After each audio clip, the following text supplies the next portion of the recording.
ये सिर्फ एक जंगल नहीं, ये है धरती की धड़कन, अमेज़न जंगल।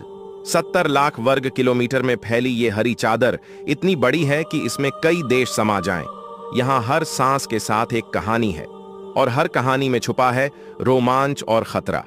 जैसे ये ग्रीन एनाकोंडा, न जहर की जरूरत न आवाज की, ये अपने शिकार को धीरे से दबोचता है और खत्म।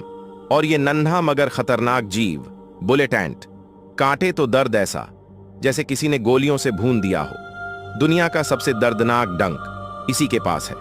अमेज़न, जहां प्रकृति जिंदा है और हर कदम पर रहस्य सांस लेता है।